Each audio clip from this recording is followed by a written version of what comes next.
Hello, everyone. I'm Suzanne Monroe with the International Association of Wellness Professionals, and I'm so excited you're joining us live today here on Facebook. And I'm even more excited to be here with Morgan Sheets, who is a holistic wellness coach. And I'm really excited to talk with her today about how to increase energy and decrease stress for highly sensitive entrepreneurs, which I think is a very pertinent topic and a very hot topic, and I'm really excited to introduce you to Morgan. So hello, Morgan, welcome. Hi, Suzanne, thank you. Thank you. I'm really grateful to be here today and excited to share some things with everyone. Yeah, I'm so excited you're here, and I'm really excited we're doing this and connecting with people on this topic. I always tell people I feel like I'm a highly sensitive entrepreneur, and I think there's a lot of people that are, and it's an interesting topic. But before we jump into that, I want to just check in a little bit more to find out how you actually got interested in doing this, because I know you're one of our wellness coach graduates here at the IAWP. But how did you, first of all, become passionate about holistic health and wellness and decide to go on this journey to become a wellness coach and help people? Sure. So my passion for wellness and natural health actually started with my mom. She raised me on natural health things, so instead of cough medicine, I had honey and onions. If I got bruises, she put cabbage on it. And, she was always making all kinds of concoctions, and I thought she was really weird, actually, for a while. But my entire life, she raised me that way. And then as a teenager, I deviated from our healthy lifestyle. And I really started to notice some negative repercussions from that. And it didn't take me long to really start to suffer. So by the time I was in college, I had a lot of stress. I had a near full-time job. I bought a house in college. I had a full course load. And so the effects of stress and not eating so well, I definitely gained weight like people do in college. And so it was around that time, I was around 19, that I decided that there was something there in all that natural health stuff that my mom had raised me on. And I started devouring all these books and just really turning back into it and getting myself back into a holistic lifestyle. And I don't know the exact moment that I thought that I wanted to make it a career. I first started my journey as a massage therapist, and I moved not too long ago and sold my house, and I actually found my letter to massage school where I said that massage was my stepping stone to be a natural health professional. And that was 2010. So I've had this long time passion for helping people to feel better. And in my own journey, I didn't receive so much support from Western medicine. I had a lot of adverse reactions. So I've been passionate about sharing other ways to stay healthy. And massage therapy led me to realize that I loved talking to my clients and helping them get to the root cause. And then I was at a workshop, and there was a life coach there, and he said, "Are you a coach?" And I said, "No." And he said, "I think you're a coach because this whole conversation, that's what you've been doing." I was like, "Oh, okay." And then I hopped on Google and somehow wound up at the IAWP website, and the whole message of holistic wellness, a whole life approach really resonated with me, because I know that's what it takes to be well.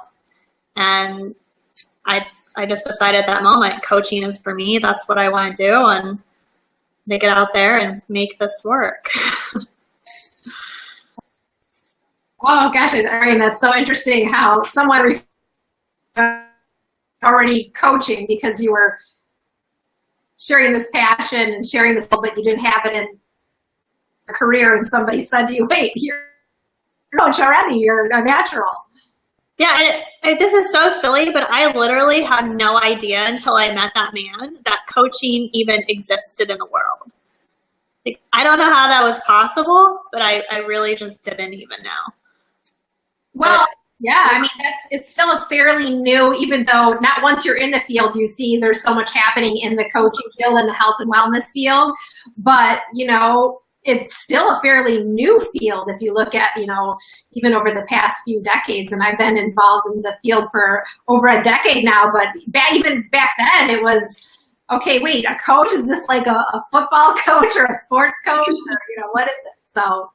And then, of course, your passion for wellness and tying it into what you were doing with massage therapy. That's an interesting journey. Yeah. And now, you must have had to do a lot of client education 10 years ago to really describe what a coach was. Yeah, basically, that's a really good point. I mean, you know, I think the best way to like do it is just get in front of people, and you know, this is a great chance to like sit down and talk with people, and then say, well, I'm not going to explain what it is, but let's just chat for a while. Okay, that was it. But now it's different, right? It's, you know, you mentioned that was back in 2010. Now it's even 7 years later.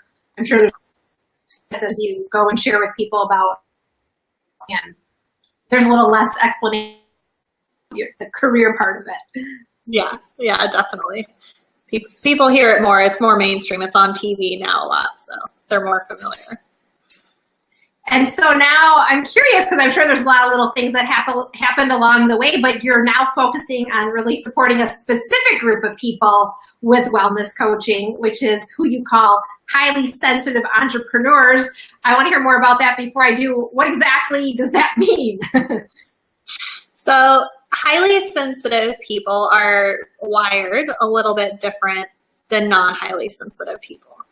So there's a great book by kind of the lead woman of the movement, Dr. Elaine Aron, The Highly Sensitive Person. It's a great guidebook. But highly sensitive people, we just have a more sensitive nervous system. So we are typically more sensitive to our environment, what goes in our body. We perceive the world in a more intense way than non-highly sensitive people do. And it's a gift, and it also requires a certain way of taking care of yourself. My dad likes to give me car analogies. He's like, some people are, you know, a Ford or a Jeep. You can just drive them and put anything in them and they keep going. And some people are like a Lamborghini. He's like, you got to baby it and be careful. And he's like, you're like a finely tuned sports car. So that's kind of what highly sensitive people are. We're finely tuned sports cars, and we really require specific ways of caring for ourselves and honoring that difference. And I chose entrepreneurs because of my own journey, having been in massage therapy, and then I worked in my family business for 10 years before that, helping my mom grow her business. And so I witnessed firsthand the challenges of taking care of your health as an entrepreneur while growing your business. And then when I grew my massage therapy business, I was recovering from adrenal fatigue. So I really learned the importance of self-care at the same time of growing your business. Wow, sounds like it's all come full circle. So obviously you're a highly sensitive person yourself, and now you're supporting people to go on that path and really understand what that means for them. Yeah, exactly. It's, you know, in my own journey, I just really struggled to feel understood a lot. And I recognize that, you know, it does take a unique way of taking care of ourselves. And a lot of the health advice or business advice that was out there wasn't really geared to highly sensitive people or certain personality types. So that's why in my work, I like to focus on those people I know the best, the people like me, and support them in the way that they really need to be supported, in a way that works for who they are and how they're made up. That's super exciting, and sounds like very needed too, because it is a niche or a group of people that obviously need support, but understanding too is that the support that they get can be transformational for them. Like, this isn't tap into that highly sensitive piece. What's the greater outcome is to manage that so that they can do greater things. Yeah, exactly. So they can be energized and not drained by pursuing their passion or, just living their life and doing what they love. Very cool. So I know your focus today, at least, is this idea of increasing energy and decreasing stress for highly sensitive entrepreneurs. An important thing to be talking about specifically for them. Yeah. So do you want to go into that now a little bit? Sure. I'd love to hear just your thoughts on that and any people and just whatever you want to share about that. Okay, sure. Well, to me, they really go hand in hand. If we're going to decrease our stress, we increase our energy. And so there's a few things that I typically look at with people for that. And the number one thing that applies to everyone is to really know yourself. And we'll share a little bit more about the end, but I've created this well-being blueprint that helps people to know what to eat, how to move, and how their own body manages stress so that they can then take the appropriate actions to care for themselves. So for me, that's the foundation that everything's built upon, is like you have to know yourself. Otherwise, it becomes challenging to know what actually energizes you and what your stressors are. A few other small tweaks for highly sensitive people, I always recommend, if you want to keep your energy up and minimize the stress, is to work in smaller time chunks and to always have buffers between your appointments, because you never know when they're going to go over. And it's always nice to have a bonus 10-minute break where you can just sit and rest for a minute. So buffers, chunking out your tasks into smaller chunks. I just said chunks and chunking it out, but the other thing that goes along with it is to really stay focused. So if you're going to do a task, just focus on that task in front of you. But what's extremely, like these little hidden energy drainers, one of them is trying to multitask. So let's say turn on your computer and you're going to work for the day. So you check an email, and then you go to Facebook and you type some comments, and then you're going over here and you're going to write your blog post, and you write a paragraph, and then you're like, oh, I got another email, I got to go back here. But then you get a notification and you're going over there. So all of that becomes really tiring to our nervous system. It drains us quickly. So it's important to just sit down and say, okay, I'm going to chunk out 15 minutes here. I'm going to check my email, do my social, close that down. Now I'm going to write. I'm going to open that up and focus on that task. So that's what I mean by chunking. And that's why is that it eliminates those unnecessary stressors and drains on ourselves. The second thing is, as a sensitive person, you really kind of have to watch your caffeine intake. We use that for energy, but it's actually really taxing on our adrenals and on our nervous system. So you can have it, but minimize it. And if you need caffeine, I always suggest more gentle forms like green tea, which isn't as buzzy in the nervous system. Well, I just got to stop you because the tips you've shared so far are just like really resonating and they're really good. And I just think for some people, multitasking, it's just, you don't even realize you're doing it. It's just almost a part of how we live today. I know you and I were talking before the interview about our cell phones, and we're like, let's just get rid of these things, because as awesome as all this technology is, and here we are talking on Facebook Live on video, the instantaneousness of it all, it's all can be right in front of you. And so you really, you can have 100 windows open on your screen. I think it really drains everybody, but yeah, not everybody really feels the impact, maybe like you're saying, like highly sensitive people would. So this is, it sounds like this is even more of a drain on them. Yes. And technology in general, now that we're, just talking about technology, it's also a hidden stressor and a hidden drain. Again, sensitive people tend to notice it more, but just the exposure of the electronics to our body can cause a physical stress, and it causes a drain. So, simple fixes to increase your energy is don't go to sleep with the TV on. And I know this is a simple thing, but so many people I talk to, they fall asleep with the TV on and then they leave it on at night. and your body simply doesn't rest, and it creates stress. And so I call these things like clear technology boundaries. And they certainly take work. Like I find myself falling into, I'll be really good. I'll leave my phone like outside of my bedroom, and then I notice pretty soon, like months go by, and all of a sudden I'm waking up and my phone's in there and I'm checking my email from bed, and that's not good technology boundaries. So to keep our stress level lower and keep up energy, it's important to set your phone aside, set clear times to be on technology, limit the time on the TV, and just limit that exposure to electronics. Yeah. Oh, I love technology boundaries, right? Because like it's just everywhere now, and it's just a part of like every little thing you do. And I really feel like you do have to set the boundaries for yourself, and maybe even with your family members too, or, you know, whether you have kids or spouses or partners. I mean, there's so many moving pieces to it, but definitely for highly sensitive people, you're saying you've got to do this for yourself. Right. It's an act of self-care.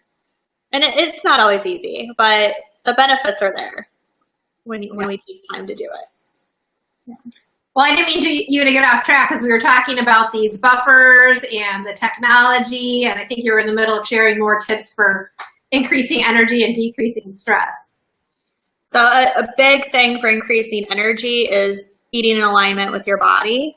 So we know to eliminate soda, processed food, things like that. But the next step beyond that, once you eliminate all the junk and the processed stuff and what I like to call non-food, is to eat all the real food that's in alignment with your body. So I love the work of Dr. James D'Adamo, who's part of my blueprint, which is eating according to your blood type. I find it works well as a guideline. So to increase energy, it's eating foods that are in line with our blood type, our dosha, and then for some people that suffer from adrenal fatigue or chronic stress, they take it a step further and say avoid foods that are high histamine foods, because that increases the stress response in your body. And anytime our stress response is being increased, then, you know, our energy goes down because our body's being drained. So those are eating right for your body type is really essential to increasing your energy. Good rest, water, gentle movement. Clients always tell me, is it really this simple? And yes, the steps to increase your energy, really, it's really simple, basic things. It's the implementation and the doing of the simple things that most people struggle with. Right. That's why we have coaches to support people. That's what I was going to say. You have all this information out there, but this is really going to another level because it's very specific for a group of people that, you know, what they really can do to feel better. And so say a highly sensitive person does all these things, or they work with you and they really integrate it. Because like you said, you could hear all this, but really making it part of your lifestyle often does need the support of somebody who's going to hold you accountable and show you exactly how to do it so that it fits with your lifestyle. I mean, what kind of results do people see from your experience? I know you've worked with lots of highly sensitive clients and supporting people with this. Like, what changes for them? They're still highly sensitive. That doesn't go away. No, that never goes away. But they feel more at peace. They do have increased energy. The main thing that I hear is that I've helped them create for the first time a sustainable lifestyle for themselves. So they don't feel like this new way of living for them is an act of deprivation or a diet or that it's hard. The way that I work with clients, we kind of go in an organic, intuitive process where, you know, we look at what's the most challenging, we tackle that first, and then slowly add in new things. So by the time that they're done working with me, they're living out the sustainable lifestyle that's right for them that we've created together. So it doesn't feel, they feel better and they're enjoying their life. They've just changed their habits. so they feel more at peace. And a lot of times some chronic issues like headaches, skin issues like eczema, digestive pain, nerve pain, migraines, things like that tend to go away. Like when they're living alignment, because a lot of these things can be stress induced or from eating food that's not appropriate for our body. So when we change that, those chronic symptoms go away. And the simple phrase that most of my clients say at the end is they just feel like themselves again. They feel like they're actually able to show up in the world as who they are, and they know how to nourish themselves. They're living in alignment with who they are. And whereas before they may have felt flat, empty, drained, like they didn't belong, things like that. By the time we're done, we've transformed that, and they really know how to honor who they are and nourish that and then show up in the world as that. So they feel good in their body and they feel like themselves again. Yeah, and from there, really, the sky's the limit, because when people feel better and they feel themselves again, they really can accomplish anything. So yeah, you're helping them get back to themselves and their wholeness. But when someone's in that place, the opportunity that open up and what they can do to impact others is huge. Exactly. I mean, that's the foundation to build upon right there. So we help them get their foundation strong, and then they can build from there.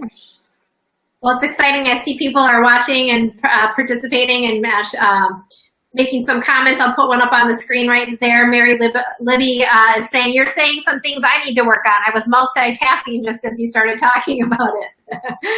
Yes, how many of you are multitasking right now? This important interview here with Morgan. And how many stopped for a minute when we started talking about it?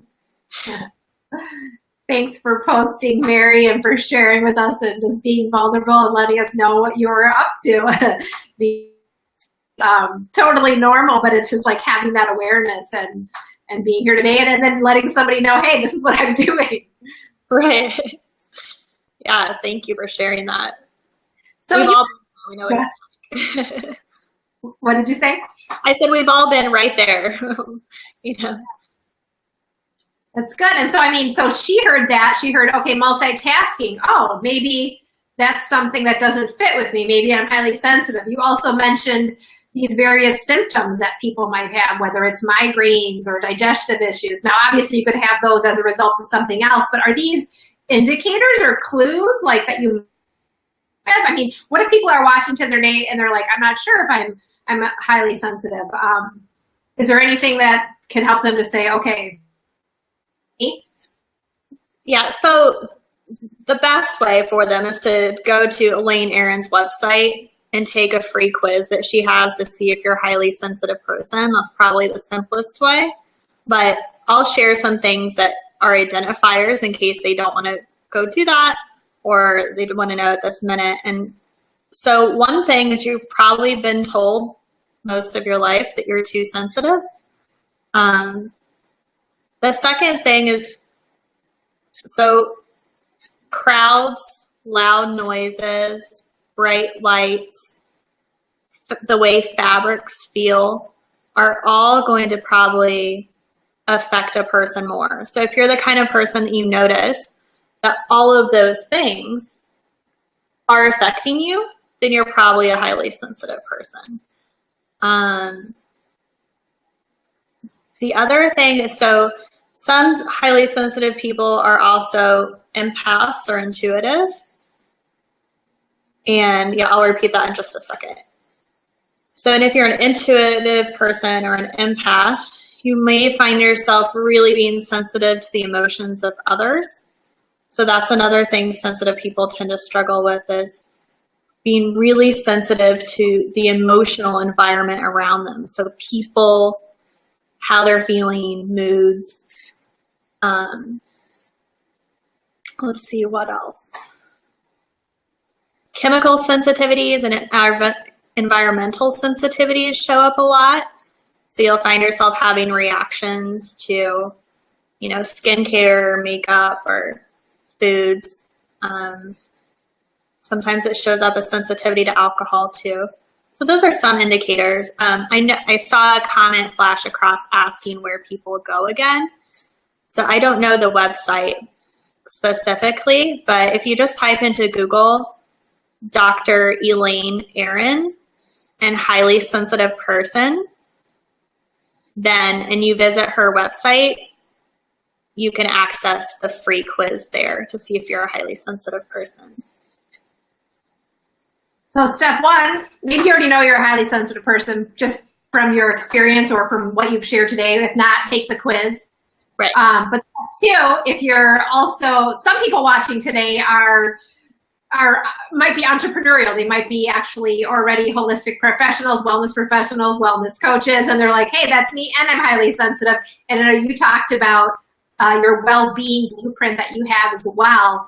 What is the next step that people can do to get that and learn more? Sure. So they can go to my website, which is livewellbewelldogood.com, and sign up to receive I've got a free guide there. It's kind of extensive, and they'll be guided to create and discover their own well-being blueprint.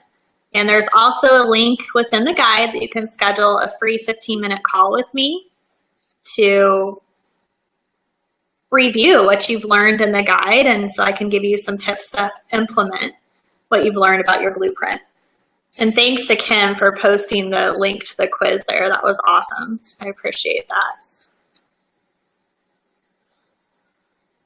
That's great. Well, let me post your site again up here on the screen. I would love for people to go check out the Wellbeing Blueprint. Sounds very juicy and some things that people can do right away to just gain more clarity and start getting on the track to well-being and all the goodness that you have to share with people. And I love your site, Live Well, Be Well, Do Good. Yes, that was my mantra for life. It's like that's the essence of what life means to me. And that's what I say. I want to live well, be well, do good, and help other people do the same. And anyone listening, do go download my guide. Like, it's literally the foundation of all the work with my clients. And I'm giving away some really valuable information completely for free, because I know what a difference it can make to know that and to live in alignment with that. And that's my way of helping as many people as possible. So on the screen, get your time for people. But I'm just loving that you're giving that away, because I know you're expensive, and that's awesome that you're sharing that as the free gifts. Take a deep. That's right. I love taking people for a deep dive, so I figured I may as well start with the free gifts so they know what they're getting themselves into. That's awesome. Well, I ask you, Morgan, is that I know you just shared your journey, how you got started and your path and all that you're doing. It's just so exciting to hear what you're up to. And I know we have people watching about holistic health and wellness, and gosh, she seems so cool, and it's how I found her passion and purpose. Say to people listening about getting started on this journey to become a well and really passion and dreams. Yeah, so first step is really getting clear on who you are, knowing yourself. That's because whether we're taking care of our body or our business, it's key information for both. So get clear on who you are, get clear on your values and priorities. And then I like to support people to do what they can from where they're at. I think that's the next step. When you're first getting started, just take advantage of the opportunities that are around you. Notice what is working for you. Notice what you love. Notice what you don't love so much. And give yourself permission to really lean into growing at your own pace and in alignment with who you are, because that really is what creates success. It's not much fun to create a successful business that you wind up not being lit up by or passionate about. So getting that strong foundation and making sure at the beginning that you're doing things that are in alignment with you and growing at your pace and doing what you can with what you have. I think those are great places to get started. And be open to doing things that you didn't think of doing along the way too. because there's a lot of things that come up that you don't know that you're going to love until you give them a try, and then you try them and you love them. So I would say also give yourself space to try new things and explore along the way. That's awesome. You said many times throughout the conversation today, alignment, and I love that word because, you know, that person reflected to you, hey, maybe you should be a wellness coach, and like there was some alignment there. And now as you share, you know, for other people, it's like, okay, you're leaning into this, and if it feels right and it's in alignment, you know, take the next step forward, but don't, you know, take those steps necessary to do it slowly, do it at your own pace. Don't, you know, sometimes we look too far into the future sometimes, I think, and it can be overwhelming, especially if you're highly sensitive, as you shared today. It can be, and that's why I like to share with people. I had some people give me some advice that were not highly sensitive, that operated a different way in my past. You know, there's a school of thought, just take a leap, jump, do this, do that. That works for some people, but for us highly sensitive people, we do a little bit better when we have some security and some structure underneath us to grow from. So that's where it does go back to the alignment and tuning into what works for you and charting your own path along the way. Well, this has been awesome glad we had this opportunity. Is there anything else left uncovered that you wanted to share today that I didn't ask you before we sign off? I don't think so. I mean, the one thing I'll share is that if anybody had any additional questions, feel free to drop them in the comment box and tag me, and I'll be happy to answer them. Or you're welcome to reach out to me via email on my website, which was Live Well, Be Well, Do Good. I have .com, obviously. I have a contact form that you can shoot me an email, and I'd be happy to answer any questions, share a little bit of my story, connect further, anything like that. That's awesome. Thank you so much, Morgan, for being here today. And it's so fun to see the impact that you're making out there. And I just appreciate your time and sharing what you're up to.